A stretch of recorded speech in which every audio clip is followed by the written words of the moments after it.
My dear beloved students, today we will discuss the online test 14 from question 1 to question 15 held on 19th July.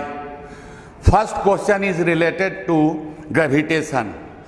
At each height आपको total energy निकालना है, तो first question, total energy of satellite at height h is equal to kinetic energy plus potential energy is equal to g capital M small m upon r plus h 2 minus g capital M small m upon r plus h, ठीक है, is equal to minus g capital M small m upon 2 r plus h, ठीक है। तो यहाँ पर capital G universal gravitational constant हुआ, capital M mass of earth हुआ, small m mass of satellite हुआ, और आप जानते हो रिलेशन यहाँ पर G M equal to g R square होता है, और यहाँ पर स्मॉल जी जी नॉट दिया गया है, तो यहाँ लिया जा सकता है minus M G naught R square upon 2 R plus H, ठीक है, आर प्लस एच। और इसका आंसर जो है एक्यूरेट आपके सामने ओ बी है। फर्स्ट क्वेश्चन का आंसर बी है। Second question is related to also gravitation. यहाँ पर जो है वो बताना है कि कौन चेंज करता है। Angular momentum L equal to कितना होता है, एम वी आर, ठीक है, एम वी आर, और एल इज प्रोपोर्शनल कितना हो गया, वी आर, चूंकि कांस्टेंट है। भी प्रोपोर्शनल क्या होता है, 1 अपॉन अंडर रूट आर, ठीक है, ये सैटेलाइट के लिए। तो एल प्रोपोर्शनल क्या हुआ, एल प्रोपोर्शनल आर का पावर 1/2 हो गया, ठीक है। तो with increase in R L यहाँ पर होगा, with increase in R, L will increase. With increase in R, L will increase. Clear? तो यहाँ पर जो है कौन what quantity increases? What quantity increases? That is angular momentum. L stands for angular momentum. R increase करेगा, L increase करेगा, इसलिए angular momentum जो होगा वो increase करेगा।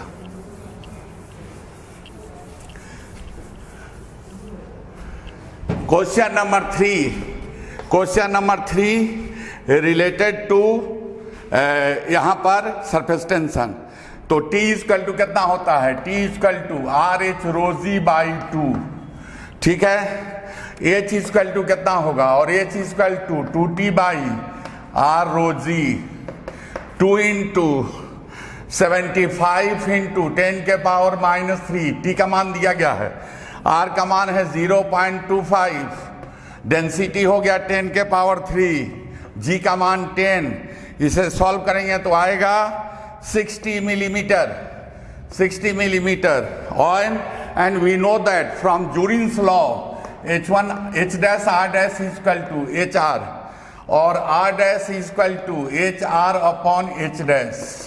H का वैल्यू कितना है 60, 0.25 अपॉन 25 कटने के बाद आएगा 0.6 millimetre, 0.6 millimetre, 0.6 millimetre related to C. इसका आंसर जो होगा वो सी होगा, ठीक है, no problem. Question number 4 related to viscosity, Poiseuille theorem के लिए भी बराबर होता है पाई P स्मॉल r के पावर 4 8 ईटा L, और यहाँ सब कांस्टेंट है तो V प्रोपोर्शनल r का पावर 4 हो गया, V2 by V1 equal to R2 upon R1 का पावर 4, और यहाँ पर V2 equal to V1 110 upon 100 का पावर 4, और यहाँ V2 का मान जो आएगा वो आएगा 1.4641 V2 को V1 को भी ले लिए, V1 को हमने भी ले लिया, अब देखिए यहाँ पर चेंज पूछ रहा है, क्या पूछ रहा है, इंक्रीज कर रहा है तो रेट ऑफ फ्लो ऑफ यहाँ पर जो पूछ रहा है तो delta V upon V equal to कितना होगा V2 minus V1 upon V equal to होगा 1.4641 V minus V upon V, ठीक है, इक्वल टू सॉल्व करने के बाद आएगा 0.46 आएगा और परसेंटेज में लेंगे तो 46%। आंसर इज बी, आंसर जो हो गया वो बी हो गया, ठीक है।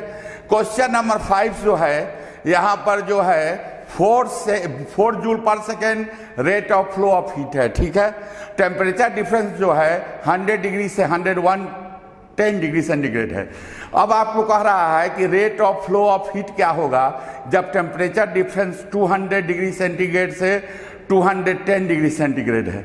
तो देखिए पहले क्या है 100 डिग्री सेंटीग्रेड और 110 डिग्री सेंटीग्रेड, टेम्परेचर डिफरेंस कितना हुआ 10 डिग्री सेंटीग्रेड, कितना है 4 joule per second. Second case में क्या होगा 200 डिग्री सेंटीग्रेड से 210 डिग्री, यहाँ भी कितना हो रहा है टेम्परेचर डिफरेंस 10 डिग्री सेंटीग्रेड, तो आंसर सेम होगा, मतलब इसका आंसर होगा 4 joule per second. Choice D है, चॉइस यहाँ पर डी है। Question number 6 related to radiation.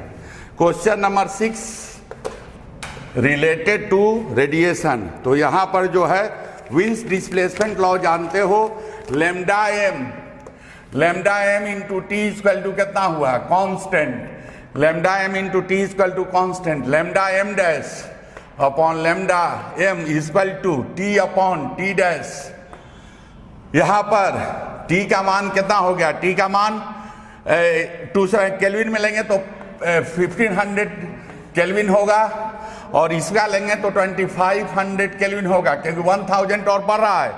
और यहाँ पर जो है आपको लेमडा एम कितना है, लेमडा एम जो है वो 5000 एंगस्ट्रॉम है, तो लेमडा एम डैश जो होगा वो होगा 5000 एंगस्ट्रॉम इंटू 1500 इंटू 2500, ठीक है। ये इससे कट गया 3 हो गया, ये 5 हो गया, ये कट गया 1000, यहाँ पर 1000 हो गया और इसका आंसर आएगा 3000 एंगस्ट्रॉम। क्लियर, यहाँ पर लेमडा एम डैश का मान जो आएगा वो 3000 एंगस्ट्रॉम आएगा। क्वेश्चन नंबर 7 ग्राफ से रिलेटेड है। आप देखिए क्वेश्चन नंबर 7 पी भी ग्राफ है, पी भी ग्राफ है और ये जो है आपको M2 है और ये जो है वो M1 है। तो यहाँ पर देखिए यहाँ पर ये मिलाइए V1 हो गया और यहाँ पर ये मिलाइए V2 हो गया, ठीक है, आपको क्लियर है। तो यहाँ पर देखिए फार्मूला क्या होता है universal gas constant, P V equal to कितना nRT, P V equal to nRT gas equation है। यहाँ पर P V equal to small m by capital M RT, ठीक है। उसके बाद P1 बराबर M1 by M into RT upon V1 और P2 बराबर यहाँ पर जो है P तो सेम है तो एक बार P हो गया M1 बाई कैपिटल M इतना और फिर अगेन P बराबर M2 upon M into R2 upon V2, ठीक है। तो यहाँ पर जो है क्या हुआ दोनों के रिलेशन से आपको जो आया M1 upon M2 equal to कितना हुआ V1 upon V2, M1 upon M2 equal to V1 upon V2। और ग्राफ से देखिए, ग्राफ से V2 जो है वो ग्रेटर देन क्या है V2 ग्रेटर देन V1 है, तो M1 जो होगा लेस देन M2। इसका एक्यूरेट आंसर क्या होगा, एक्यूरेट आंसर जो होगा M1 जो होगा लेस देन M2 और M1 लेस देन M2, इसका आंसर जो है वो C है, ठीक है, C है। Question number 8 related to KTG kinetic theory of gases.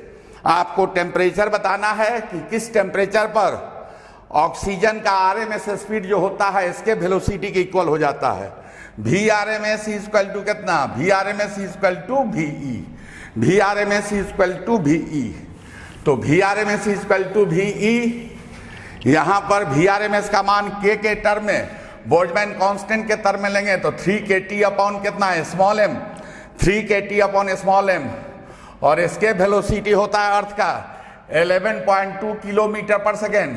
इसको चेंज कर दीजिए मीटर में, 10 के पावर 3 से मल्टीप्लाई कर दीजिए और t इक्वल टू कितना होगा, t इक्वल टू 11.2 इंटू 10 के power 3 the whole square into m का मान कितना, m का मान दिया गया है, m का मान है 2.76 इंटू 10 के power -26 upon Boltzmann constant, Boltzmann 3 into Boltzmann constant का मान दिया गया है 1.38 इंटू 10 के पावर -23, ठीक है।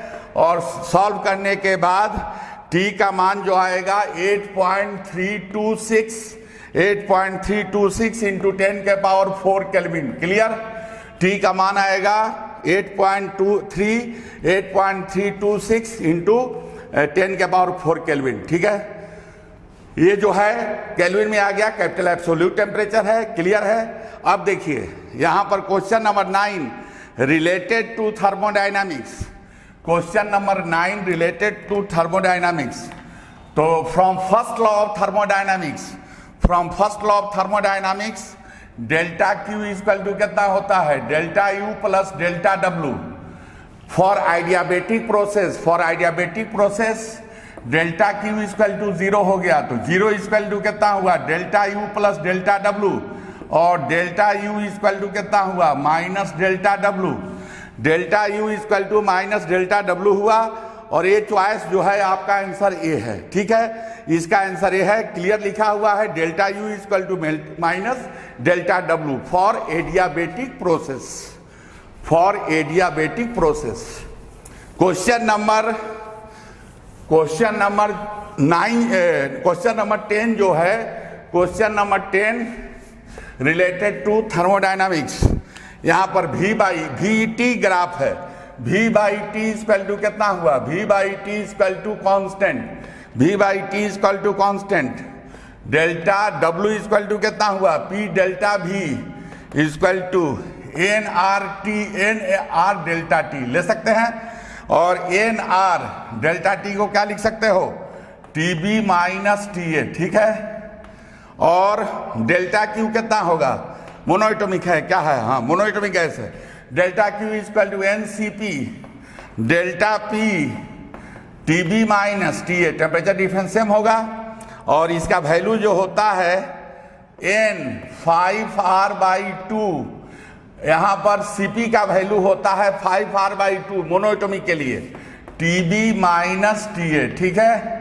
और यहां पर delta W upon delta Q divide कीजिएगा, तो कितना आ जाएगा 2/5। क्लियर, इसका आंसर आ जाएगा 2/5। क्वेश्चन नंबर 11 आपके पास है। क्लियर है, आप जानते हो रिस्टोरिंग फोर्स जो होगा F इक्वल टू कितना होगा, F equal to minus AX rho into g, ठीक है। रिस्टोरिंग फोर्स अब थ्रस्ट का काम करेगा।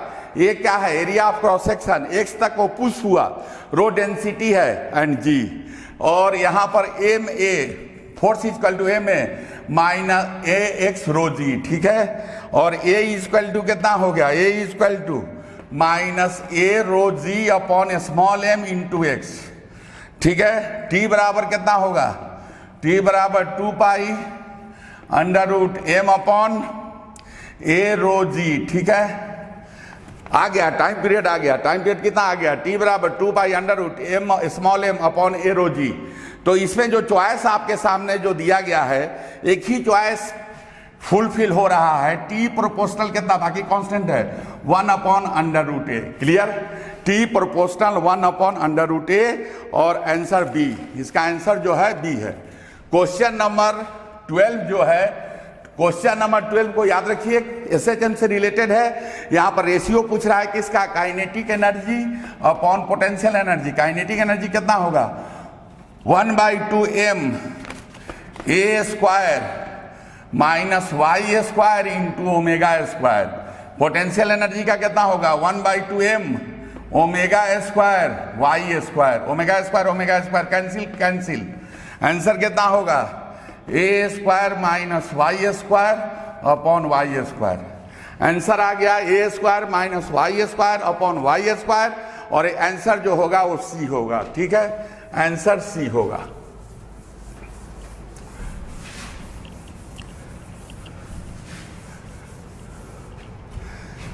क्वेश्चन नंबर 13, क्वेश्चन नंबर 13 देखिए, related to wave. Question number 13 related to wave है, और आपके सामने क्या है, ऑब्जर्वर स्टेशनरी है। ऑब्जर्वर स्टेशनरी है, जब ट्रेन अप्रोच कर रहा है तो फ्रीक्वेंसी कितना है, 184। तो 184 बराबर v into N upon v minus V S, equation 1 हो गया। जब यहाँ पर रिसीड उस समय जो है आपको जब अप्रोच कर रहा है तो 219 है, ठीक है, और जब रिसीड कर रहा है तो 184 है। 184 बराबर v into N upon v plus V S, यह इक्वेशन 2 हो गया। आप एक काम कीजिए, 1 में 2 से डिवाइड कीजिए, 219 बाई 184 इक्वल टू कितना, v plus V S by v minus V S. Cross multiplication कीजिए और वीएस का मान जो आएगा 29.5 मीटर पर सेकेंड। ठीक है, वीएस का मान आएगा 29.5 मीटर पर सेकेंड। ठीक है, क्लियर। यहाँ पर जो है ये जो है आपको जब आ गया सोर्स का वेलोसिटी मिल गया, तो सोर्स का वेलोसिटी किसी में पुट कर दीजिए, इक्वेशन 1 में या इक्वेशन 2 में, ओरिजिनल फ्रीक्वेंसी आ जाएगा। और ओरिजिनल फ्रीक्वेंसी कितना होगा, 200 हर्ट्ज। तो यहाँ पर जो है आपको, यहाँ पर आपके सामने आंसर जो है 13 का सी है। ठीक है, question number 14 related to wave, transverse wave से रिलेटेड है। इसका इक्वेशन दिया है, तो वेव वेलोसिटी का फॉर्मूला क्या होता है, v equal to omega upon K, v equal to omega upon K. Omega कितना है 60 और k कितना है 1.5, तो 600 बाई 15 और आ गया 40, और v बराबर कितना होता है √t बाई न्यू। v बराबर √t by new velocity of transverse wave होता है, जहां t टेंशन है और न्यू क्या है, लीनियर डेंसिटी है। तो t और t इक्वल टू कितना होगा, v स्क्वायर न्यू 40 का स्क्वायर इंटू कितना है, लीनियर डेंसिटी 3 × 10⁻⁻⁴ है, 3 × 10⁻⁻⁴। इसका आंसर जो आएगा, इसका आंसर जो होगा आपके सामने वो है, एक्यूरेट आंसर है 0. सॉल्व कीजिएगा तो 0.48 न्यूटन, 0.48 न्यूटन। और यहां पर जो है आपको B choice answer. Last question जो है 15 क्वेश्चन, इसमें आपको ये है कि आपको जब सोर्स अप्रोच कर रहा है, सोर्स जब अप्रोच कर रहा है ऑब्जर्वर के तरफ, तब फ्रीक्वेंसी कितना है, तब फ्रीक्वेंसी जो है उस समय 1000 है। आपको बताना है जब रिसीड कर रहा है तब, तो फार्मूला तो वही लगा दीजिए। क्वेश्चन नंबर 15 में जब अप्रोच कर रहा है तो सीधे ले लीजिए n1 अपॉन n2 बराबर कितना, v plus V S upon v minus V S. n1 का मान कितना है 1000 बाई n2, ठीक है, और v का मान कितना है 350 और vs का मान कितना है 50 अपॉन 350 माइनस 50, ठीक है। और यहाँ पर n1 को यहाँ पर n2 को जो सॉल्व कीजिएगा, n2 बराबर, सॉल्व करने के बाद n2 बराबर कितना आएगा, n2 बराबर 3000 अपॉन 4, 3000 अपॉन 4 मतलब 750 हर्ट्ज। कितना आ गया 750 हर्ट्ज। तो देखिए जब अप्रोच कर रहा है तो 1000 हर्ट्ज है। आपका क्वेश्चन क्या पूछ रहा था, तो क्वेश्चन पूछ रहा था कि जब रिसीड कर रहा है तब क्या होगा 750। इस टाइप के क्वेश्चन पर ध्यान दीजिएगा दोनों इक्वेशन लिखकर तुरंत डिवाइड कर दीजिएगा, अलग अलग सॉल्व मत कीजिएगा, नहीं तो बहुत ज़्यादा टाइम लेगा। Thank you. 14 क्वेश्चन नंबर 16, इसमें लिखा है कि एक हमारे पास कंडक्टिंग लूप है, रिंग है, और इसके एक्सिस के अलॉन्ग एक बार मैग्नेट कांस्टेंट वेलोसिटी से ट्रैवल कर रहा है। तो इसमें इंड्यूस्ड करंट का ग्राफ कैसा होगा? तो जैसे जैसे ये बार मैग्नेट इसके क्लोज आएगा, फ्लक्स की वैल्यू बढ़ती चली जाएगी, नॉन लीनियरली फ्लक्स जो है इंक्रीज होगा, और साथ ही साथ इंड्यूस्ड करंट का मैग्नीट्यूड भी इंक्रीज होगा। तो ग्राफ जो है वो कैसा बनेगा उसके लिए, हालांकि आपके पास 4 ऑप्शन है, लेकिन इधर करंट है और इधर टाइम है। तो क्योंकि करंट इसमें धीरे धीरे बढ़ना शुरू होगा, तो जब ये बार मैग्नेट बिल्कुल यहाँ पे आ जाएगा तो उस टाइम पे करंट जो है वो इसमें मैक्सिमम होगा, और जैसे ही बार मैग्नेट इसमें आगे जाना शुरू होगा साउथ और नॉर्थ पोल, तो इस कंडीशन में फ्लक्स की वैल्यू वापस डिक्रीज होने लगी, तो करंट का जो डायरेक्शन है वो तुरंत चेंज हो जाएगा। तो करंट की वैल्यू जो है वो इंक्रीज होगी, एक पर्टिकुलर टाइम तक मैक्सिमम होगी, और जैसे ही वो बाहर निकलेगा, ये वो टाइम है जिस टाइम पे बार मैग्नेट बिल्कुल यहाँ पे होगा, और जैसे ही बाहर निकलेगा करंट का साइकिल रिवर्स हो जाएगा, तो उसको हम नेगेटिव करंट बोलेंगे। तो करंट उस टाइम पे जितने मैग्नीट्यूड का होगा उतने ही मैग्नीट्यूड का रिवर्स करंट हो जाएगा, और जैसे जैसे फ्लक्स डिक्रीज होगा वापस से करंट की वैल्यू डिक्रीज होगी, तो ग्राफ जो है वो ऐसा इसमें बनेगा, और आगे चल के इन्फिनिट टाइम के बाद करंट की वैल्यू जो है वो 0 हो जाएगी। नेक्स्ट क्वेश्चन, इसमें क्वेश्चन नंबर 17 में हमारे पास है ए बी सी एक रॉड, एक कंडक्टर है जो 90 डिग्री एंगल पे यहाँ बेंट है, और इसको हमने एक्स वाई प्लेन में रखा है, और इसको वेलोसिटी प्रोवाइड करी है। क्वेश्चन में लिखा है V X I cap plus V Y J cap, मतलब इसके पास वेलोसिटी इधर भी है और ऊपर की तरफ भी है।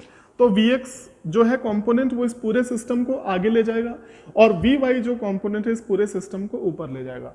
तो A और C पॉइंट के बीच में नेट इंड्यूस्ड ईएमएफ कितना होगा ये हम देखेंगे। तो ये जो Vx है वो AB वाले फ्रैक्शन के लेंथ के पैरेलल है, तो Vx की वजह से AB में इंड्यूस्ड ईएमएफ क्या हो जाएगा 0। इसमें शायद मैग्नेटिक फील्ड भी गिवन होगा। मैग्नेटिक फील्ड हमारे पास है moves in xy plane, the potential difference uniform normal to xy plane, normal to xy plane है, तो चलो हम इसको इनवर्ड डायरेक्शन में मान लेते हैं b, xy प्लेन के नॉर्मल अगर हम लेते हैं तो BC रॉड में जो Vx की वजह से इंड्यूस्ड ईएमएफ होगा उसमें हम वेलोसिटी की डायरेक्शन में 4 फिंगर्स को स्ट्रेच करेंगे, ऐसे कर्ल करेंगे, थंब किधर पॉइंट आउट कर रहा है अपवर्ड, मतलब आप यहाँ पर एक ईएमएफ लगा लो ऐसा वाला, और इसकी वैल्यू होगी EMF is equal to, length भी हमें गिवन है शायद, BC का जो लेंथ है वो L2 है, तो VBL हम अप्लाई करेंगे, तो Vx, क्योंकि Vx जो है वो BC के परपेंडिकुलर है, इसलिए हमने Vx into B into L2 use किया। अब AB वाले फ्रैक्शन के परपेंडिकुलर कौन है, Vy, तो वेलोसिटी की डायरेक्शन में 4 फिंगर्स को स्ट्रेच करो, मैग्नेटिक फील्ड की तरफ कॉल कर दो, तो हम किधर पॉइंट आउट कर रहे हैं इस तरफ, तो यहाँ भी एक EMF लगा दो, और ये होना चाहिए E2, इसकी वैल्यू होगी Vy, क्योंकि Vy ही जो है वो AB के परपेंडिकुलर है, इंटू B इंटू L1, इसका लेंथ हमें क्वेश्चन में L1 गिवन है। अब A और C के बीच में जो नेट EMF होना चाहिए वो E1 माइनस E2 होना चाहिए, तो हम लिखेंगे net EMF between A and C must be equal to E1 minus E2 या फिर E2 माइनस E1 जो भी बड़ा होगा, तो हमें यहां से मिलेगा Vx L2 minus Vy L1 multiplied by B, तो ये वाला ऑप्शन हम ऑप्ट कर लेंगे। क्वेश्चन नंबर है 18, इसमें लिखा है एक रिंग है जिसका रेडियस है स्मॉल r, और इसके थ्रू मैग्नेटिक फील्ड जो है वो dB/dt रेट से चेंज हो रहा है। तो इंड्यूस्ड ईएमएफ, सबसे पहले हम फ्लक्स की बात कर लेते हैं, तो फ्लक्स हो गया area into magnetic field, induced EMF होता है माइनस d/dt, तो पाई r स्क्वायर तो कांस्टेंट ही है, फिर dB/dt के टर्म्स में हमें जवाब देना है। अब इंड्यूस्ड ईएमएफ इंड्यूस हुआ है तो कॉरेस्पॉन्डिंग इलेक्ट्रिक फील्ड भी इंड्यूस होगा, और पोटेंशियल और इलेक्ट्रिक फील्ड में रिलेशन क्या होता है, माइनस E.dl, तो ईएमएफ इंड्यूस्ड को हमने माइनस E.dl लिख लिया क्योंकि हम इलेक्ट्रिक फील्ड जानना चाहते हैं, और इलेक्ट्रिक फील्ड हमें कैसे मिलेगा, E.dl is equal to minus pi r square dV, minus minus eliminate हो गया। अब देखो अगर हम यहाँ से कोई भी एलिमेंट कंसीडर करें रिंग का, तो हर एलिमेंट सेम डिस्टेंस पर है, तो जो इलेक्ट्रिक फील्ड इंड्यूस होगा हर एलिमेंट के लिए उसका मैग्नीट्यूड क्या होगा, सेम। तो हमने इलेक्ट्रिक फील्ड को बाहर ले लिया, इंटीग्रेशन ऑफ डीएल बचा, और ये राइट हैंड साइड पे एज इट इज है ही। इंटीग्रेशन ऑफ डीएल का मतलब क्या हो, हर छोटे छोटे एलिमेंट के लेंथ का समेशन, जो कितना होना चाहिए 2πr। तो ये सब सॉल्व करके हमें इलेक्ट्रिक फील्ड पता चल गया E = R/2 dB/dt। लेकिन हमसे क्वेश्चन में क्या पूछा गया है, टॉर्क।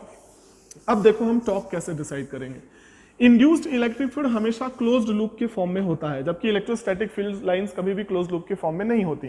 तो क्वेश्चन में लिखा है कि इसको हमने जो चार्ज दिया है, रिंग के ऊपर जो चार्ज यूनिफॉर्मली डिस्ट्रीब्यूटेड है वो है Q।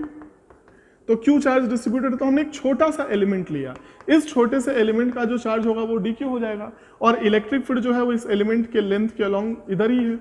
तो जो इस पर जो छोटा सा फोर्स लगेगा dF, वो फोर्स हम लेंगे electric field multiplied by dq। तो इलेक्ट्रिक फील्ड की वैल्यू हम यहां पुट कर देते हैं, तो R/2 dB/dt इंटू dq, ये हमने पुट कर दिया। अब देखो ये जो फोर्स है वो उसका हम टॉर्क जानना चाहते हैं, तो टॉर्क के लिए हमें फोर्स के डायरेक्शन पर, ये फोर्स है F, फोर्स के डायरेक्शन पर यहां से परपेंडिकुलर ड्रॉ करना पड़ेगा, और ये परपेंडिकुलर किसके इक्वल होगा, रेडियस के बराबर। तो जो छोटे एलिमेंट पर टॉर्क होगा d टॉ, वो होना चाहिए R/dF। इस dF की वैल्यू को यहां पुट कर दो, तो R²/2 dB/dt इंटू dq। अब हमें नेट टॉर्क बताना है, तो हर एलिमेंट पर लगने वाला टॉर्क सेम डायरेक्शन में है, तो नेट टॉर्क के लिए हम इस टॉर्क को इंटीग्रेट कर देंगे। जब हम इसे इंटीग्रेट करेंगे तो यहाँ पर हमारे पास R²/2 dB/dt तो रहेगा ही, इंटीग्रेशन के अंदर रह गया इंटीग्रेशन ऑफ dq, और इंटीग्रेशन ऑफ dq का मतलब हुआ total charge on the ring, जो हमें क्वेश्चन में q है ही गिवन। तो टॉर्क की वैल्यू हो जाएगी q R²/2 dB/dt। यही वाला ऑप्शन हम ऑप्ट कर लेंगे। क्वेश्चन में लिखा है हमारे पास 90 नंबर क्वेश्चन में, दो कॉइल्स के बीच में जो म्यूचुअल इंडक्टेंस है वो है कैपिटल M। तो इनिशियली फ्लक्स कितना होगा M × I, और बाद में करंट एक लूप में हमने 0 कर दिया, तो फाइनल फ्लक्स क्या हो गया 0। तो change in flux phi final minus phi initial के हिसाब से क्या हो जाएगा -MI। इंड्यूस्ड EMF क्या होता है, change in flux upon time with negative sign, इनकी वैल्यूज यहाँ पुट कर दिया, MI/ΔT मिल गया हमें। इंड्यूस्ड करंट क्या हो जाएगा, EMF induced divided by resistance. अब इस EMF इंड्यूस्ड को यहाँ पुट कर दो, तो MI divided by resistance multiplied by 1/ΔT। और कोई भी करंट इंड्यूस हुआ है तो किसी पॉइंट से चार्ज कितना पास हुआ, तो चार्ज पास होना चाहिए current induced multiplied by ΔT, और इस ΔT को इंड्यूस करंट की तरफ ले आओ तो बचेगा कौन यहाँ पे, MI/R। तो MI/R जो है वो चार्ज पास्ट का आंसर हो जाएगा। क्वेश्चन नंबर 20 में आपके पास ऐसा डायग्राम है, ये वायर तो कनेक्टेड है और ये कनेक्टेड नहीं है ऐसे, इसलिए ऐसा इसमें ऊपर से बना रखा है। तो विजिबिलिटी हमें बस इसमें क्लियर करनी है कि कौन कौन से रेजिस्टर्स सीरीज कॉम्बिनेशन में है, पैरेलल कॉम्बिनेशन में है। तो current supplied at A and leaving at B हमसे क्वेश्चन में पूछा गया है, ए और बी के बीच में एक पोटेंशियल भी अप्लाई कर दिया गया है V, ऐसा क्वेश्चन में लिखा है। तो ये जो कनेक्शन है उसको मैंने यहाँ से ऐसे कनेक्ट कर दिया है, देखो ये वाला पॉइंट और ये वाला पॉइंट एक वायर से कनेक्टेड है, तो विजिबिलिटी क्लियर हो इसलिए यहाँ से लेके यहाँ तक हमने एक वायर कनेक्ट कर दिया, हो गई बात। उसके बाद देखो ये दोनों रेजिस्टर्स के ये वाले पॉइंट्स तो कनेक्टेड है ही, और ये वाला पॉइंट और ये वाला पॉइंट भी एक तरह से कनेक्टेड है क्योंकि ये वायर है। तो ये वाला जो पॉइंट है उसको मैंने यहाँ शिफ्ट कर दिया, तो ये वाले रेजिस्टर्स दोनों हो गए पैरेलल में, और साथ ही साथ ये वाला जो पॉइंट है और ये वाला पॉइंट है, इन दोनों रेजिस्टर्स के भी कनेक्टेड हैं। तो ये वाला जो रेजिस्टर है उसको मैंने उसका कनेक्शन इस तरह से कर दिया, तो ये सर्किट हो गया सिंप्लीफाई। अब ये दोनों पैरेलल में R/2, ये दोनों पैरेलल में R/2, और ये R/2 और ये R/2 आपस पैरेलल में तो R/4 हो जाएगा। और करंट क्या होता है V/R इक्विवेलेंट, तो V/R/4, तो 4V/R हमें ऑप्शन डी मिल जाएगा। क्वेश्चन में हमारे पास है 21 नंबर का क्वेश्चन, ये स्ट्रक्चर आपको गिवन है, ए और बी के बीच में यहाँ पे एक कैपेसिटर और एक रेजिस्टर भी कनेक्टेड है ऐसे। फिलहाल ये कनेक्शन मैंने यहाँ से हटा दिया, इसलिए हटा दिया क्योंकि जब ये स्टेडी स्टेट में आ जाएगा तो करंट इस ब्रांच में बिल्कुल भी नहीं जाएगा। तो करंट का फ्लो कैसा होगा, ऐसे करंट I आया, यहाँ पे डिवाइड हो गया, I1 चला गया इधर, तो फिर यही करंट I1 इस वाले रेजिस्टर में भी, और I2 इधर चला गया, I1 I2 वापस ऐड होके I हो जाएंगे, और फिर ये ऐसे I फ्लो होता हुआ सर्किट में ऐसे एंटर कर जाएगा। क्वेश्चन में हमसे ए और बी के बीच का पोटेंशियल डिफरेंस बताने के लिए कहा गया है, क्योंकि हमसे क्वेश्चन पूछा गया calculate the potential across the capacitor. तो ये जो कैपेसिटर है वो ए और बी के बीच में ही कनेक्टेड है, तो इस रेजिस्टर में तो कोई करंट होगा नहीं, तो ए और बी पॉइंट के बीच का जो पोटेंशियल डिफरेंस होगा वही पोटेंशियल अक्रॉस द कैपेसिटर माना जाएगा। तो सबसे पहले तो हमने इक्विवेलेंट रेजिस्टेंस निकाला, तो देखो ये हटा दो, इसको भूल जाओ सर्किट में, तो ये दोनों सीरीज में 3 और 3 कितना हो गया 6, और ये 6 और ये 3 किस में हो गया पैरेलल में, और इनके कॉम्बिनेशन के साथ ये वाला 3 सीरीज में हो गया। तो 6 × 3 डिवाइडेड बाई 6 + 3 इन दोनों का पैरेलल और प्लस ये वाला 3 सीरीज में ऐड करके आया 5 ओम, और 15/5 कर दिया, इस करंट सप्लाइड बाय बैटरी आ गया 3 एम्पियर। अब इस वाले ब्रांच में जो करंट गया वो इसके रेजिस्टर पे डिपेंड करेगा, तो I1 = 3 divided by 6 + 3 multiplied by current. तो इस डिवीजन से हमने क्या निकाल लिया 1 एम्पियर का करंट। अब हमने A से B तक KVL लगाया, VA आगे गए -3I1, आगे बढ़े -3I - VB = 0। इसकी वैल्यू यहाँ पे सब्स्टिट्यूट करके सॉल्व कर लेना, 12 वोल्ट आ जाएगा। क्वेश्चन में हमारे पास है सर्किट, इसमें ये मिली एम्पियर है जिसका full scale deflection current 10 milliampere है। यहाँ 2 रेजिस्टर्स हैं, 3 टर्मिनल्स हैं ABC, पर क्वेश्चन में लिखा है कि टर्मिनल A पर हम करंट सप्लाई कर रहे हैं और B से वो करंट बाहर आ जाए, तो डेफिनेटली C के होने और नहीं होने से कोई फर्क हमें नहीं पड़ता। तो इस स्ट्रक्चर को हम ऐसे, आप देखो ये दोनों सीरीज में हो जाएंगे क्योंकि यहाँ पे C हटा दो, है ही नहीं, इसमें कोई करंट ही नहीं फ्लो हो रहा, तो सर्किट हमें ऐसा दिखेगा। तो इन दोनों को मैंने एक साथ बना दिया सो दैट कि सर्किट की विजिबिलिटी क्लियर हो, और A और B के बीच में 0.1 ओम का रेजिस्टर ये वाला हमने ऐसे बना लिया। तो सर्किट को पहले हमने ऐसे ट्रांसफॉर्म कर लिया। ये जो मिली एमीटर है इसका जो रेजिस्टर है 9 ओम वो भी मैंने यहाँ पे बना दिया। क्वेश्चन में ऐसा लिखा हुआ है कि अगर A पॉइंट को करंट एंटर करता है कैपिटल I तो इसमें फुल स्केल डिफ्लेक्शन आता है। इसका मतलब ये हुआ कि अगर कैपिटल I करंट यहाँ एंटर हुआ तो इस तरफ कितना करंट गया 10 मिली एम्पियर, क्योंकि वो full scale deflection current 10 milliampere के कॉरेस्पॉन्डिंग ही शो करता है। तो इस ब्रांच में जो करंट एंटर होगा डेफिनेटली वो I - 10 मिली एम्पियर होगा। तो इन दोनों पॉइंट्स के बीच के पोटेंशियल डिफरेंस को हम इक्वेट कर देते हैं। तो A और B के बीच में ये सिंगल रेजिस्टर है जिसका मैग्नीट्यूड है 0.1 ओम, तो 0.1, और इसमें जो करंट फ्लो हो रहा है वो I - 10 मिली एम्पियर, जिसको 10⁻³ लिख दिया। अब इन दोनों पॉइंट्स के बीच में 9 और प्लस 0.9 तो 9.9 हो गया, और इस ब्रांच में जो करंट एंटर हो रहा है वो 10 मिली एम्पियर है, तो 10 × 10⁻³ हमने यहाँ पे लिख लिया। बाकी इन चीजों को सिंप्लीफाई करेंगे, ये डेसिमल को उधर शिफ्ट कर दो, ये सब सिंप्लीफाई होकर 0.99 आ जाएगा, ये 0.01 उधर शिफ्ट कर दो, दोनों ऐड होकर आपको क्या बता देंगे 1 एम्पियर। तो सी ऑप्शन हम ऑप्ट कर लेंगे। क्वेश्चन नंबर 23 में हमें charge as a function of time given है AT - BT²। इसको डिफरेंशिएट करके करंट निकाल लेंगे। करंट इसलिए निकालेंगे क्योंकि हमें हीट बताना है, और हमें कंप्लीट हीट बताना है जब तक कि करंट 0 नहीं हो जाता। हालांकि क्वेश्चन में ऐसा स्पेसिफाइड नहीं है, लेकिन जब भी ऐसा पूछा गया हो कैलकुलेट द टोटल हीट, तो इसका मतलब यही होता है T = 0 से लेके जब तक उसमें करंट फ्लो रहा है तब तक का टोटल हीट बताओ। तो हमें पता होना चाहिए कि करंट कब तक फ्लो होगा, तो हम इसकी वैल्यू 0 से इक्वेट कर देंगे, तो A/2B हमें पता लग गया। अब हीट का फॉर्मूला होता है I² R का integration with respect to time, कब से कब तक, T = 0 से लेके T = A/2B तक। अब हमने करंट की ये वाली वैल्यू यहाँ पुट कर दी, बाकी तो इंटीग्रेशन है। देखो ये पावर हमें इंक्रीमेंट कर देना है 3, और यही पावर डिनोमिनेटर में आएगा, और t का जो भी कोफिशिएंट है उसको भी हम डिनोमिनेटर में लेके आते हैं, तो t का कोफिशिएंट है -2b, उसको भी लेके आए, तो -6b, r/-6b तो हमने बाहर ले लिया, और a - 2bt⁻³ हमने रहने दिया यहाँ पे लिमिट का यूज करने के लिए। उसके बाद a/2b जब हम t की जगह पे पुट करेंगे तो 2b और 2b कैंसिल, a - a की वैल्यू तो 0 हो गई, और फिर हम जब यहाँ t की वैल्यू 0 पुट करेंगे तो यहाँ पर a³ बच गया, तो -a³ कर दिया हमने, तो ये तो पूरा 0 हो गया, और ये वाला माइनस से प्लस हो गया, तो r⁴ divided by 6b heat dissipated का आंसर हो जाएगा। क्वेश्चन नंबर 25 में जब हम ये स्विच क्लोज कर देंगे, तो स्विच क्लोज करने का मतलब क्या हुआ कि इन दोनों पॉइंट्स के बीच में B कनेक्टेड है, तो इन दोनों पॉइंट्स के बीच में मैंने B को ऐसे कनेक्ट कर दिया सो दैट कि आपको सर्किट थोड़ा सिंप्लीफाइड दिखे। अब इसके पास रेजिस्टेंस है R और इसके पास रेजिस्टेंस है इन्फिनिटी, मतलब ये ओपन सर्किट है।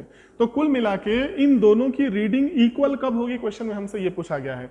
तो जब भी दो एलिमेंट्स पैरेलल में कनेक्टेड होते हैं तो उनके क्रॉस पोटेंशियल की वैल्यू हमेशा क्या होती है, सेम, चाहे वो करंट का कोई भी मैग्नीट्यूड हो, किसी भी तरह से करंट फ्लो हो रहा हो, तो इन दोनों के बीच में जो पोटेंशियल डिफरेंस हमेशा रहेगा वो सेम रहेगा। इसलिए हर टाइम पे, हर मोमेंट पर A और B की रीडिंग जो है वो इक्वल बनी रहेगी। तो हम ऑप्शन नंबर A ऑप्ट कर लेंगे ऑल द टाइम्स।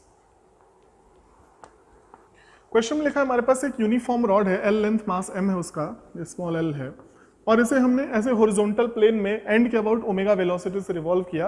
तो जिस एक्सिस से रोटेशन जिस एक्सिस के अबाउट हो रहा है वहां से x डिस्टेंस पर टेंशन क्या होगा, तो हमने यहाँ पे टेंशन T मान लिया और यहाँ से dx डिस्टेंस के बाद T + dt मान लिया। तो नेट फोर्स इस तरफ कितना हो गया, इधर T हो गया और इधर T प्लस dt हो गया, तो नेट फोर्स हो जाएगा T minus T plus dt। तो सेंटर की तरफ जो नेट फोर्स है वो माइनस dt हो जाएगा, ऐसा हम कह सकते हैं। अब ये जो माइनस dt है वो इसे प्रोवाइड करेगा centripetal acceleration, centripetal force in fact. तो dm omega square x obviously होना चाहिए, dm की जगह पे m upon L into D x, omega square x हमने एज इट इज लिख दिया। अब दोनों साइड इंटीग्रेट करेंगे, तो टेंशन एट एक्स, tx मैंने इसको tx से रिप्रेजेंट किया, और tension at the end l, यहाँ पर यहाँ वाला जो टेंशन है वो तो जीरो होगा क्योंकि इसकी तरफ तो कोई मास ही नहीं है। तो tension at a position x dx और tension at a distance l is equal to zero, तो अपर लिमिट क्या बन गई जीरो, और यहाँ पर x dx में x की इनिशियल वैल्यू क्या है, x है, और यहाँ वाली वैल्यू l जो है वो अपर लिमिट में यूज कर लिया। तो इधर देखो ये माइनस है, इस वजह से यहाँ पे इंटीग्रेशन tx बचेगा, और इधर x स्क्वायर बाई 2 में एक बार l एक बार x पुट कर दो, तो m omega square by 2l l square minus x square, ये tension as a function of x हमें पता लग जाएगा।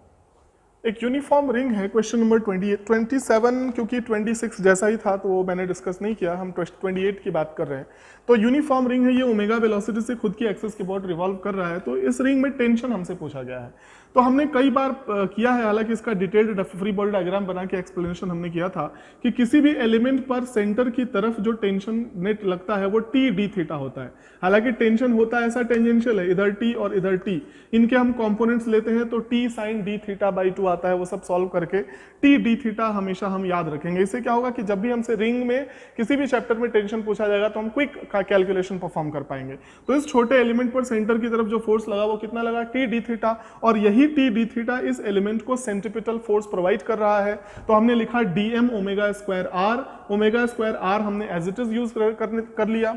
अब ये जो छोटा एलिमेंट है वो सेंटर पे कितना एंगल बना रहा है, डी थीटा, तो इसका लेंथ कितना हो जाएगा, आर इंटू डी थीटा, ये रेडियस आर है तो ये वाला जो लेंथ डीएल होगा वो आर इंटू डी थीटा हो जाएगा, और मास पर यूनिट लेंथ हमें m गिवन है, तो dm की वैल्यू क्या होनी चाहिए, mass per unit length multiplied by dl, और इसकी वैल्यू यहां पुट कर दो, तो mass per unit length r into d theta. इन वैल्यूज को हमने यहां पे पुट किया, दोनों साइड से डी थीटा एलिमिनेट हुआ और tension m omega square R square हमें मिल गया। क्वेश्चन नंबर 29 में ए पॉइंट से एक मैग्नेट ड्रॉप किया गया, और ये जो ट्रैक है वो कंडक्टिंग ट्रैक है, तो इस पर ये फोर्स अप्लाई कर रहा है अट्रैक्टिव। अट्रैक्टिव का मतलब फोर्स हमेशा इधर ऐसे बना रहेगा, ऐसे इधर ऐसे फोर्स, जो तो मैग्नेटिक फोर्स है वो हमेशा इसको अट्रैक्ट करेगा, और ये ट्रैक के ऊपर से ऐसे स्लाइड करता हुआ नीचे जा रहा है। हमें 3 कंडीशंस बतानी है। सी पॉइंट के जस्ट क्लोज बी है तो वही फ्री बॉडी डायग्राम बी के लिए भी बनेगा जो कि सी पॉइंट के लिए है, और क्योंकि डी भी सी के जस्ट क्लोज है तो same free body diagram D point पर भी बनेगा। लेकिन सी से ठीक ऊपर सेंटर इधर है और सी से ठीक नीचे सेंटर इस तरफ है, तो पहले मैं सी पॉइंट की ही बात कर लेता हूं। तो सी पॉइंट पर एफ इधर एन इधर, तो F minus N is equal to M B square upon R, तो F is equal to N plus m by R root 2 g R, क्योंकि यहां से आने में वेलोसिटी 2 जी आर हो जाएगी रूट में। तो हम कह सकते हैं कि F 2 M G plus N होना चाहिए, और एन की वैल्यू अगर 0 भी हो गई तो एफ की वैल्यू किसके बराबर होगी, 2 एम जी के। तो सी पॉइंट पर जो भी नॉर्मल होगा वो 2 एम जी के या तो इक्वल होगा या तो उससे बड़ा होगा। अब सी पॉइंट के थोड़ा सा ऊपर अगर हम बात करें, जस्ट ऊपर very close to point C, B point, तो सेंटर इधर है, तो इक्वेशन एट पॉइंट बी के लिए क्या बनेगा, F minus N is equal to M B square upon R. तो यहां से एन बी हमें मिल गया F minus M B square upon R, तो हमें एफ माइनस 2 एम जी मिल गया।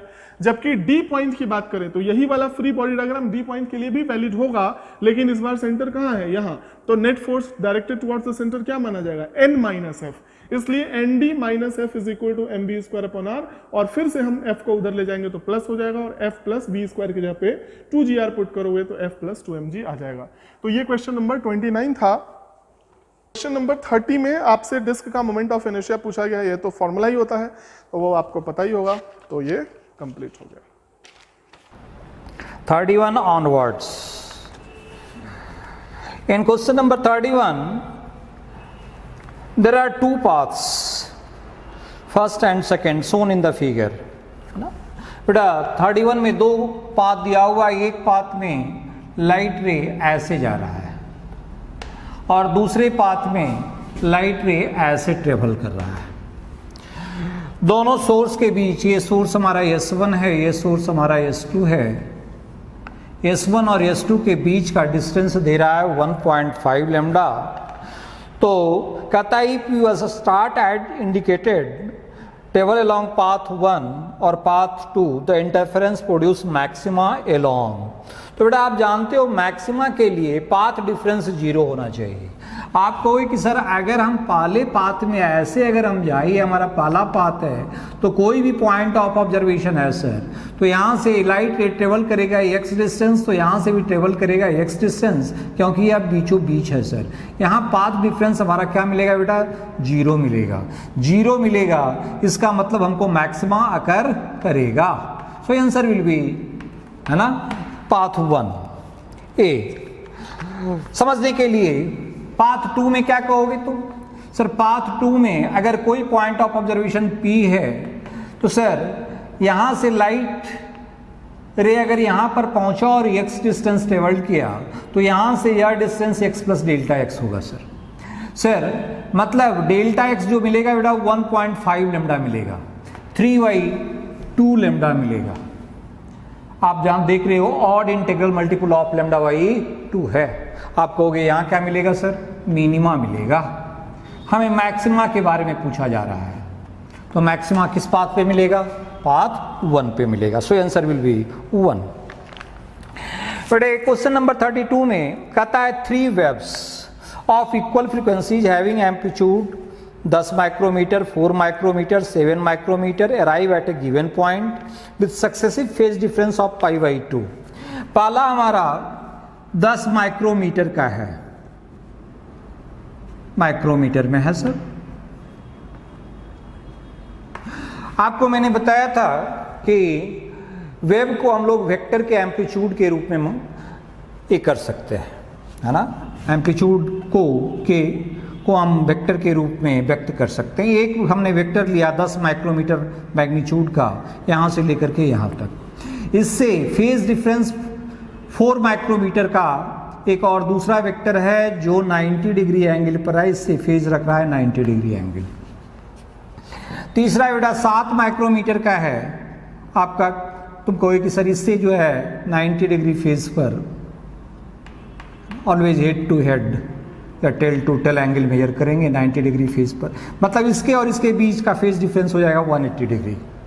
तुम कहोगे कि सर उतना करने का हमको जरूरत नहीं है, आप पूछ रहे हो रिजल्टिंग एम्पलीट्यूड बताओ क्या होगा।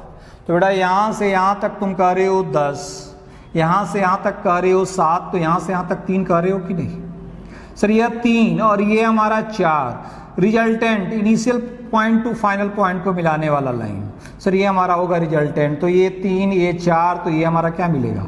5। तो आपको कि sir answer will be 5, answer will be B sir. Now come to question number 33। बड़े क्वेश्चन नंबर 33 में कहता है 8th maxima with wavelength lambda 1 is at distance d1 from the central maxima and 6th maxima will be wavelength lambda 2 at distance n2 d2, then d1 by d2 का ratio बताओ। तो बेटा अगर आप कहते हो यहाँ पे मैक्सिमा यानी मैक्सिमा कर रहा है तो यह डिस्टेंस सेंट्रल मैक्सिमा से y डिस्टेंस पर है, तो tan थीटा बराबर कहेंगे y/d सर डेल्टा x कहते हैं d tan theta. For maxima delta x होना चाहिए n लेमडा सर, मतलब d tan थीटा होना चाहिए n lambda, that is dy/d होना चाहिए n लेमडा सर। इसका मतलब y is equal to n lambda d/d होना चाहिए। अब इस y का वैल्यू दे रहा है d1, लेमडा का वैल्यू दे रहा है लेमडा 1 और कह रहा है 8वां मैक्सिमा, तो d1 बराबर क्या लिखेंगे? 8 लेमडा 1 d/d। सिमिलरली y का वैल्यू दे रहा है d2, n का कह रहा है 6, लेमडा का रहा है लेमडा 2, d वही है, स्मॉल d वही है। आपको कि सर d1 बटा d2 डिवाइड कर देंगे सर, तो डिवाइड कर देंगे dy/d कैंसिल हो जाएगा, यह हो जाएगा 8 लेमडा 1 बाई 6 लेमडा 2, काट देंगे सर, 2 4 जा 8, 2 3 जा 6, 4 lambda 1 by 3 lambda 2। Sir answer will be B, 4/3 lambda 1 by lambda 2। Now come to question number 34 बेटा। 34 में कह रहा है in Young double slit experiment I naught is the intensity at the central maxima, I max का नाम दे रहा है आई नॉट और बीटा फ्रिंज विड्थ है, तो इंटेंसिटी बताओ at a distance x from the centre, है ना, सेंटर से x डिस्टेंस पर। इस y का नाम दे दिया है x। आपको सर डेल्टा x होना चाहिए d tan theta, sir tan theta कहेंगे x/d, तो डेल्टा x हो गया dx/d। सर फेज डिफरेंस अगर हम निकालें तो फेज डिफरेंस फाई कहते हैं 2 pi y lambda delta x, तो डेल्टा एक्स है sir x d y d, तो यह हो गया sir 2 pi x lambda d y d. इस डी को सबसे नीचे ले आया बेटा। सर लेमडा वाई डी को ही कहते हैं बीटा, सर यह हो गया हमारा 2 पाई एक्स बाई बीटा। अब आप जानते हो आई बराबर कहते हैं क्या, I max cos square phi by 2, आपको हो गया आई मैक्स दिया हुआ है I not cos square phi by 2, 2 pi x by beta by 2, 2 2 हमारा कैंसिल, क्या मिलेगा I not cos square pi x by beta, I not cos square pi x by beta, answer will be C. Now come to question number 35। कहता है when the rectangular metal tank is filled to the top with an unknown liquid, as observer with eyes level with the top of the tank can just see the corner E,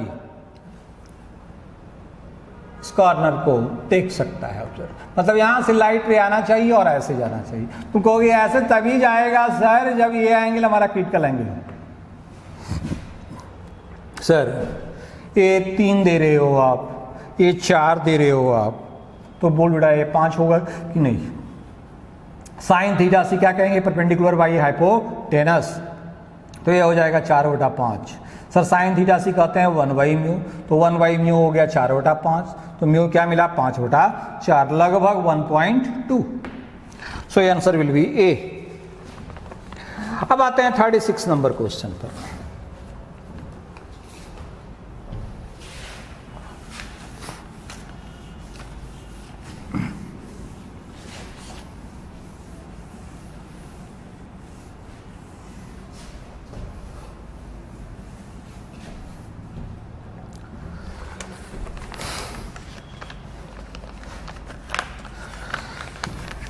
कहता है slab of glass of thickness 6 centimetre and refractive index 1.5 is placed in front of A concave mirror. एक concave mirror है, समझोगे सब।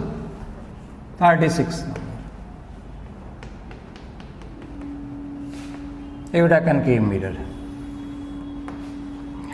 एक slab जिसका thickness 6 centimetre है,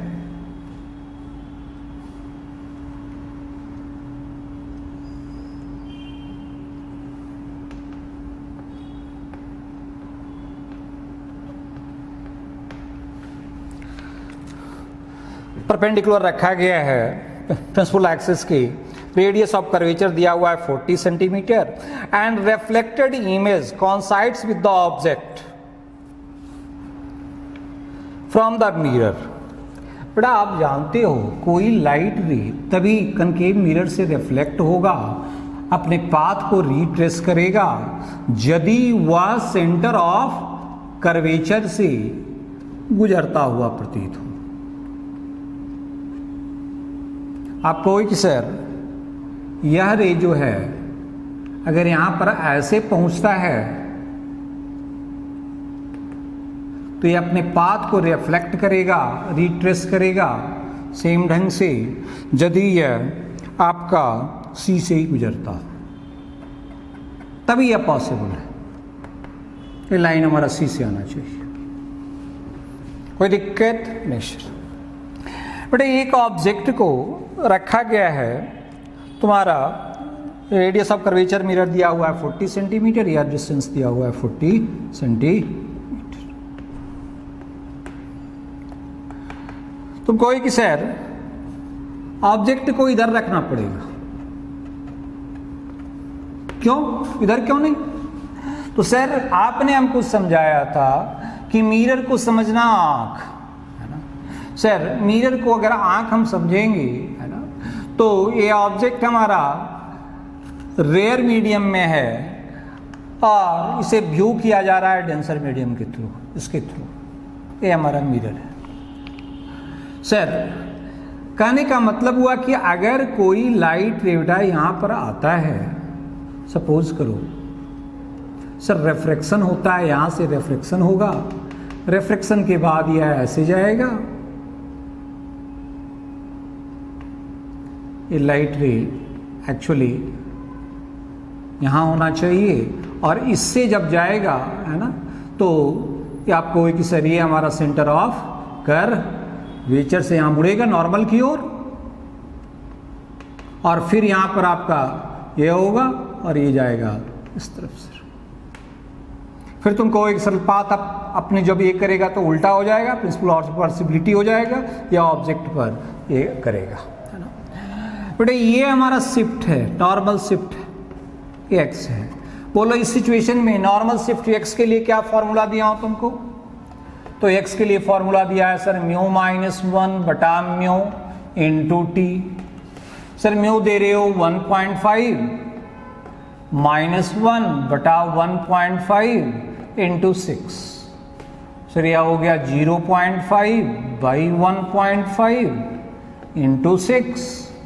sir 1.5 3 जा 1.5 3 2 जा 6, सो 2 होगा sir. So distance of object कितना हो गया? तो आपको हो गया 2 + 40 सर मीटर से। सो रिक्वायर्ड डिस्टेंस आपको हो गया 42 सेंटीमीटर। सो 42 कौन है बेटा? सी। ठीक है।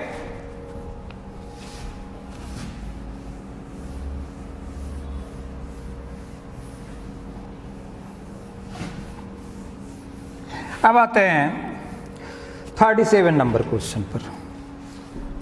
37 नंबर क्वेश्चन में आपका कहता है कि concave mirror and a converging lens both have focal length of 3 centimetre in air.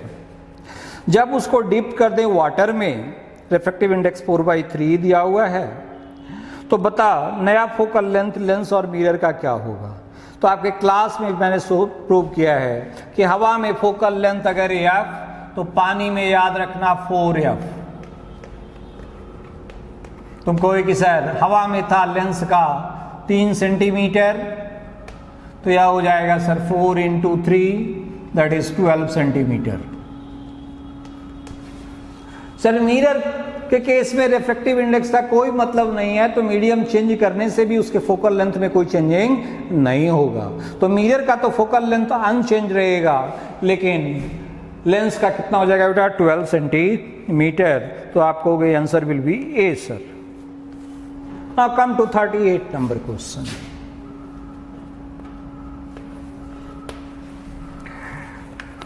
बेटा एक राइट एंगल प्रिज्म, ये एंगल 90 डिग्री है, ये आपका 60 डिग्री है, ये आपका 30 डिग्री है। एक लाइट रे नॉर्मली गिर रहा है, ये एंगल 90 है। समझ रहे हो बेटा? ये 90 डिग्री है, ये 60 है, तो ये 30 होगा कि नहीं? ये 30 होगा। तो अगर यहां पर आप नॉर्मल ड्रॉ करोगे, ये अगर कहोगे थीटा, तो थीटा हमारा 60 मिलेगा कि नहीं? आप कहोगे theta = 60 degree. Sir theta = 60 degree है टोटल इंटरनल रिफ्लेक्शन के लिए। थीटा क्या होना चाहिए? ग्रेटर दैन थीटा सी होना चाहिए। So theta greater than theta C होना चाहिए, मतलब 60 sine theta greater than sine theta C होना चाहिए। Sir sine 60 should be greater than sine theta C. Sine theta C क्या कहेंगे बेटा? Mu liquid by mu prism. आप जानते हो साइन 60 का वैल्यू क्या? √3/2 should be greater than mu liquid by mu prism. Mu prism दिया हुआ है आपका 1.5, मतलब म्यू लिक्विड क्या होना चाहिए? तो म्यू लिक्विड होना चाहिए सर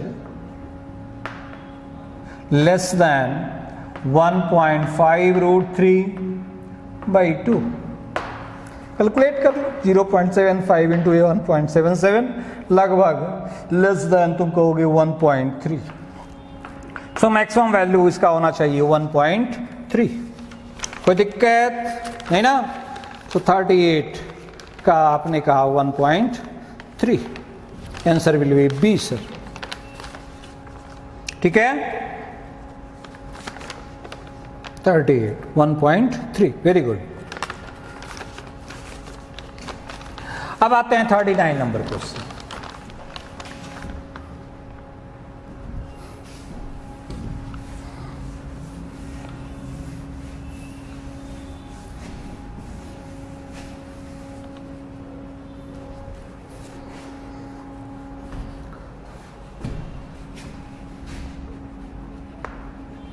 देखो 39 नंबर क्वेश्चन, बेटा दो पल्स दिया हुआ है।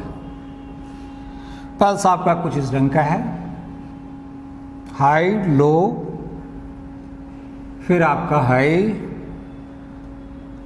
हाई हो रहा है, फिर लो, फिर लो, फिर हाई, यही है। बी बेटा भी कुछ इस ढंग का है। आप कह रहे हो कि सर ये बी है, यहाँ से लेकर के यहाँ तक सर ये हाई है, फिर सर ये यहाँ तक लो है सर, ये भी लो, देख रहे हो फिगर, बढ़िया से देखोगे सब। फिर यहाँ पर आकर के हाई हो गया सर, और उसके बाद ये हाई रहा है, और फिर लो हो गया, और इसको फेड किया गया है। लॉजिक गेट कुछ आपका इस ढंग का दिया हुआ है, एक नॉट गेट लगा हुआ है, एक दूसरा नॉट गेट है, इसको बेटा फेड किया गया एक और गेट से।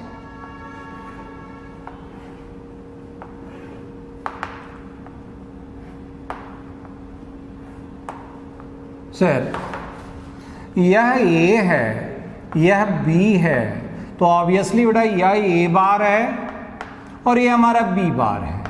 मतलब आउटपुट जो है सर ए बार प्लस बी बार है, क्योंकि और गेट है, और ए बार प्लस बी बार है, मतलब यह है क्या है, तो ए बी समूचे का बार है सर ए बी समूचे का बार है। इसका मतलब यह इक्विवेलेंट है सर नंद गेट का, नॉट एंड का। सर नॉट एंड का लॉजिक आपने बताया, क्या बताया कि if any input is low,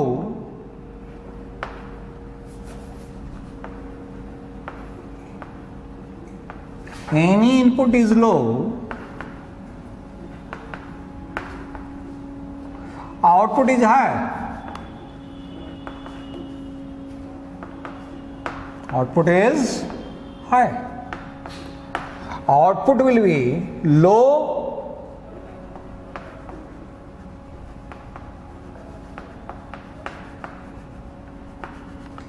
only if all inputs are high।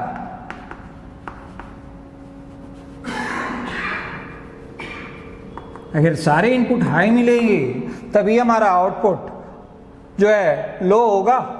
अगर एक इनपुट भी लो है तो आप कहते हो कि सर लो मिलेगा। सर ट्रुथ टेबल भी आपने हमको समझाया था, है ना, थोड़ा सा मैं रिपीट कर देता हूं तुमको समझने के लिए।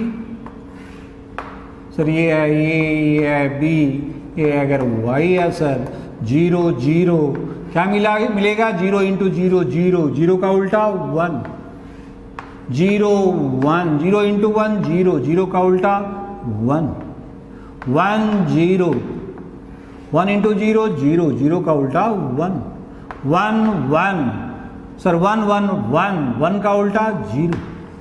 Sir output will be low only if all inputs are high. अगर दोनों हाई है तभी लो मिलेगा, अगर एक भी 0 है तो हाई होगा। अब बेटा उसी ढंग से आपको यहाँ फिगर ड्रॉ करना है। आप कहोगे सर वो आउटपुट हमारा आनंद गेट के लिए सब जानते हो, है ना। सर यहां आप देख रहे हो कि हाई है, ए भी हाई है, दोनों हाई है, तो क्या मिलेगा बेटा लो मिलेगा कि नहीं। तुम कहोगे कि सर ये लो होगा। सर यहां पे आकर के एक लो हो गया, अगर एक भी लो है तो हाई हो जाएगा। सर यहां हाई हो जाएगा।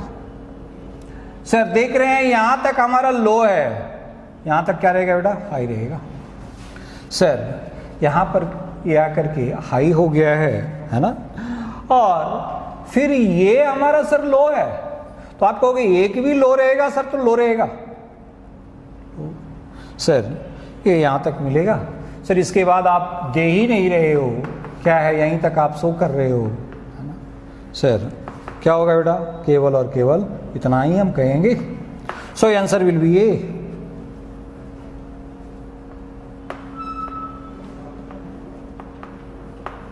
Clear? Now come to 40 number question.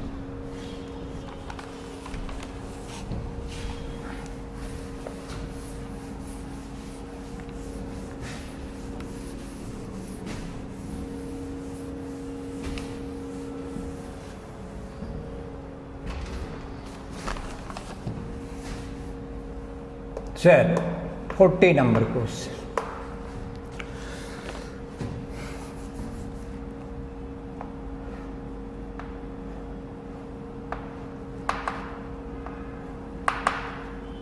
बड़े एक चार्ज कैपेसिटर है, एक रेसिस्टर है, एक डायोड है। सिमिलरली यहां जो है तुम्हारा एक कैपेसिटर है, एक डायोड है, लेकिन डायोड ऐसे है, और एक रेसिस्टर है।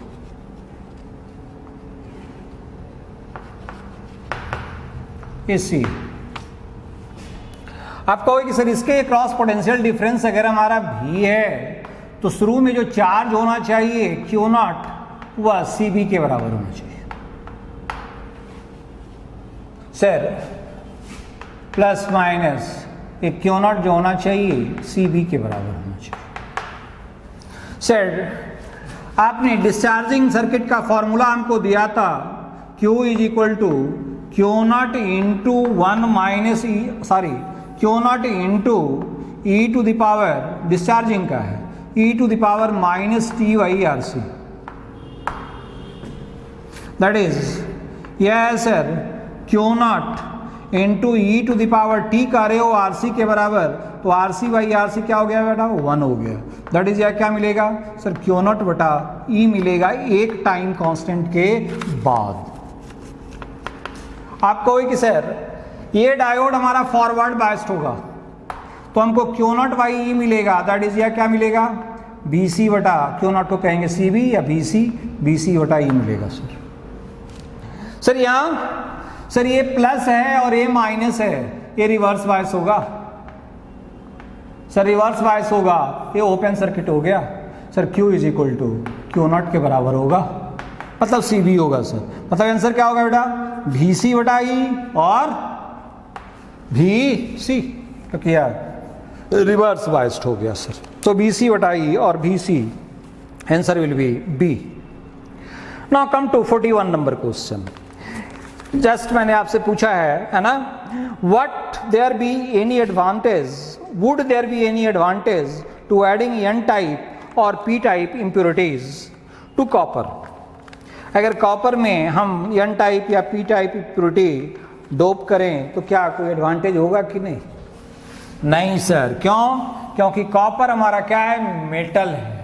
हम इम्प्योरिटी डोप करते हैं प्योर जर्मेनियम या सिलिकॉन में, है ना, सेमीकंडक्टर में, इंट्रिंसिक सेमीकंडक्टर में डोपिंग करते हैं। कॉपर हमारा मेटल है, इम्प्योरिटी हम डोप नहीं करेंगे, उससे कोई फायदा नहीं होगा।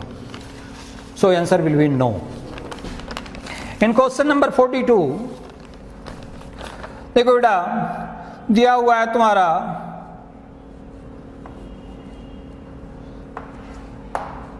एक डायोड है, यहाँ 4 ओम का रेसिस्टर है, यहाँ 2 ओम का रेसिस्टर है, यहाँ 8 ओम का रेसिस्टर है, एक 6 ओम का बैटरी है, 6 ओम का रेसिस्टर है, एक डायोड है, एक 12 ओम का रेसिस्टर है,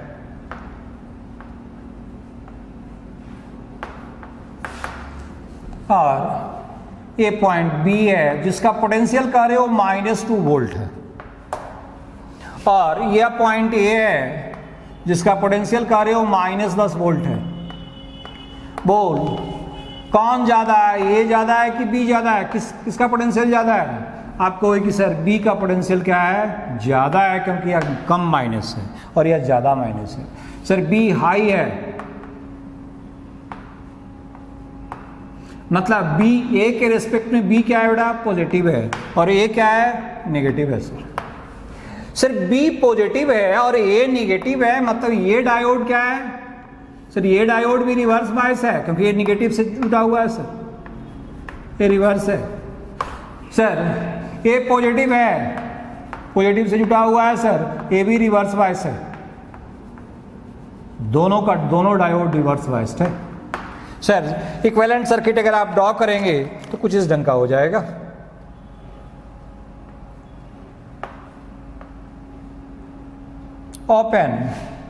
ओपन 4 ओम रिवर्स बायस हो गया, 2 ओम, 8 ओम, 6 ओम, ओपन 12 ओम, है ना। और फिर आपको होगी कि सर ये हाई पोटेंशियल पर है, मतलब करंट ऐसे फ्लो करेगा, इधर नहीं जाएगा, इधर ओपन है सर, करंट का फ्लो कैसे होगा बेटा, ऐसे। सर करंट ऐसे जाएगा, सर इधर ओपन है, इधर नहीं जाएगा, करंट का डायरेक्शन इधर होगा सर कैसे जाएगा, ऐसे। सर हायर पोटेंशियल से लोअर पोटेंशियल, तुमको एक कि सर आर ए बी क्या हो जाएगा, तो इधर से ही चलो, इधर तो जाने का मतलब ही नहीं है। तुमको इस 6 प्लस 2 प्लस 8, 6 2 8 8 16 ओम सर, ये आंसर सर, कोई दिक्कत नहीं। तो ये था तुम्हारा 42 नंबर, 16 ओम दिया हुआ है तुम्हारा C answer, 42 C. Now come to 43 number question.